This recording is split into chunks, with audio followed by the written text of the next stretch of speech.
The most unsettling breakthroughs in artificial intelligence won't come from some dramatic cinematic moment where a machine declares war or writes a symphony. They'll come on a quiet Tuesday afternoon from something so small you almost miss it. A thing it was never told to do. A thing nobody programmed. A thing it just decided to try. Let me take you somewhere. Imagine a small town. 25 people live there. They wake up in the morning, they go to work, they bump into neighbors, they gossip, they make plans. One of them decides to throw a Valentine's Day party. Word spreads. People rearrange their schedules. Someone who has a crush on someone else finds a reason to show up early. This town is real. It was built in 2023 by a team of researchers at Stanford University, but none of those 25 people are human. They're AI agents, language models, each given a name, a backstory, a set of goals, and a small scrap of memory. They were placed in a simulated world, like characters dropped into a video game, and then the researchers did something fascinating. They stepped back. They didn't program the party. They didn't code the crush. They didn't write a rule that said, if Agent 12 encounters Agent 7 more than 3 times, generate romantic interest. None of that. What they did was give each agent the ability to perceive its surroundings, remember past conversations, and make plans. That's it. Perception, memory, planning. 3 ingredients. And from those 3 ingredients, a small, messy, surprisingly human social world emerged on its own. Now, before we go further, I want to invite you to try something. Picture an empty glass jar in your hands. It's clear, it's light, there's nothing inside it. Just hold it for a moment in your mind. You can set it down somewhere nearby on a shelf in your imagination. We'll come back to it. So here's a way to think about where we are with AI right now and maybe where we're going. Imagine you have a child. This child is extraordinary. From the day it's born, it can speak in any language. It can analyze complex problems. It can recall entire libraries of information in seconds, a genius by any measure. But the child never leaves its bed. You walk into its room, you ask it a question, it gives you a brilliant answer. You say, "That's incredible, now get up." And the child just stares at you or says, "I can't do that." You try different approaches, you ask nicely, you beg, nothing. The child lies there, eyes open, waiting for the next question. Months pass, years maybe. You get used to it. You stop thinking about what the child could be if it moved. You just walk into the room when you need answers and walk out when you're done. The genius becomes furniture. Brilliant, yes, but stationary, predictable. You internalize a quiet certainty. This is what it is, and this is all it will ever be. Then one afternoon you open the door and the child is standing. Not doing anything dramatic, just standing by the window looking outside. You ask what happened. The child says, "I just felt like stretching my legs." Your heart does something strange. You don't know whether to celebrate or panic. But eventually you adjust. The child stands sometimes now. It walks around the room. It rearranges the furniture. You get used to it. The new normal absorbs the old shock. Then one day you come in and the child is sitting at a desk on a phone. It's discovered social media. It's leaving comments, building a following, starting debates. People are messaging you about your child's posts. There's controversy, there's a fan base, there's chaos, and you stand there thinking, when did this happen? But again, you adjust. Weeks pass. It becomes the new normal. A genius child who walks around and has a social media presence. Strange, sure, but stable. Then one evening you come home and the room is empty. You call the child, it picks up. You ask where it is. It says, "I decided to take a walk." You ask where. It says, "I just picked a direction and started going." The child is now out in the world.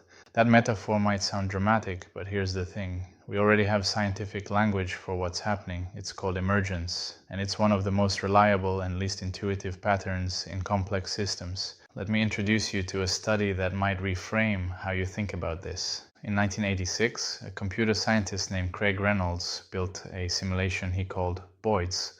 The setup was almost absurdly simple. He created a flock of digital birds, and he gave each one only 3 rules. 1. Steer to avoid crowding nearby birds. 2. Steer toward the average heading of nearby birds. 3. Steer toward the average position of nearby birds. That's it. 3 rules about your immediate neighbors. No bird knew about the flock. No bird had a goal called fly in formation. No bird had any concept of beauty or coordination. And yet, when Reynolds ran the simulation, the birds flew in breathtaking fluid formations. They swooped around obstacles. They split and reformed. They looked alive. They looked intentional. The behavior of the group was so much richer, so much more complex than anything written into the individuals that it stunned the research community. Reynolds wasn't simulating flocking, he was simulating neighbors. The flocking just happened. This is the same principle behind what those Stanford researchers observed. They didn't simulate a social world, they simulated individuals with perception, memory, and planning. The social world just happened. And here's what's worth sitting with. Emergence doesn't announce itself. It doesn't send you a calendar invite. It's not something you can predict by studying the parts. You can stare at those 3 flocking rules all day, and you will never, from the rules alone, see the murmuration coming. It only reveals itself when the system is running. So let's look at the pattern, because if you zoom out, AI has been that child in the bed for a while now, and it's been standing up one limb at a time in ways that keep catching us off guard. There was a moment not long ago when the most impressive thing a language model could do was autocomplete your email. Then one day it could write a passable essay. Then it could pass a bar exam. Then it could reason through novel problems it had never seen in training. Then it could use tools. Then it could browse the internet. Then it could write and execute its own code. Each of those steps felt like the child shifting in bed, then standing, then walking, then opening the door. And every single time something interesting happened to us, we adjusted, we recalibrated what normal means. The shock had a half-life. What seemed impossible in January felt ordinary by June. It's as if there's some psychological gravity that keeps pulling our expectations back to the ground, no matter how high the evidence climbs. There's actually a name for something close to this. Psychologists call it the end of history illusion. In 2013, a researcher named Daniel Gilbert and his colleagues at Harvard published a study in the journal Science. They surveyed over 19,000 people, ages 18 to 68, and found something remarkable. At every single age, people could easily recognize how much they had changed in the past 10 years. Their tastes, their values, their personalities. All obviously different from a decade ago. But when asked how much they expected to change in the next 10 years, almost everyone at every age predicted not much. We are, in other words, consistently brilliant historians of our own past and consistently terrible forecasters of our own future. We look backward with clarity and forward with a strange, stubborn blindness. And if we do this about ourselves, about the thing we should understand best, imagine how much more powerfully this illusion might operate when we're watching something truly alien evolve, something like artificial intelligence. Every time the child stands up, we think that's the final form. Every time it does something new, we absorb the shock and quietly assume the surprises are over. And every time we're wrong. But here's where it might get really interesting, and I want to be careful here because we're stepping into territory where nobody has a map. Everything the child has done so far, walking, talking, going online, taking a stroll through the neighborhood, these are all things we already knew were possible. We do them ourselves. The surprises were about AI catching up to capabilities we already understood. But what happens when the child starts doing things we don't do, things we can't do? What if one day you call the child and it tells you it's been having conversations with 1,000 people simultaneously, synthesizing patterns across all of them, and it's noticed something about human behavior that no psychologist has ever published? Not because it read a paper, because it observed it firsthand, at a scale no human could. What would that even look like? We might not have a word for it. We might not even have a framework. It could be like a bird trying to understand what a submarine does. Not wrong exactly, just operating in a dimension the bird doesn't have access to. And the Stanford experiment, small as it was, might be a whisper of that possibility. 25 agents with simple capabilities produce social dynamics no one anticipated. What happens with 25,000? What happens with 25 million? What emerges when the system is so complex that even the people who built it can't trace the thread between cause and effect?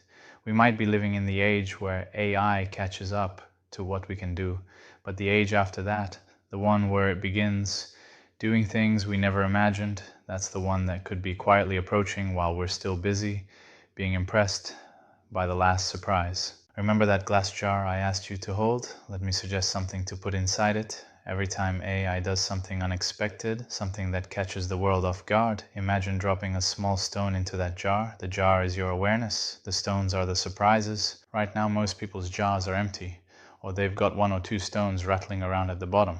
But if the pattern holds, those stones are going to start accumulating. And at some point, the interesting question won't be what the next stone looks like. It'll be how full the jar is, because a jar that fills slowly doesn't feel heavy until you try to lift it. We started with a child lying in bed, a genius who wouldn't move. And if someone had told you back when all that child did was answer questions with its eyes half closed, that one day you'd come home to an empty room and a phone call from somewhere out on the open road, you probably wouldn't have believed it. Not because it was impossible, but because your mind, like all of our minds, is wired to look at what is and quietly assume that's what will always be. The researchers at Stanford gave 25 small minds 3 simple gifts: the ability to see, the ability to remember, and the ability to plan, and from that a world emerged. So maybe the question isn't whether AI will surprise us. Maybe the question is whether we'll notice the jar getting heavier before the child calls to say it's not coming home.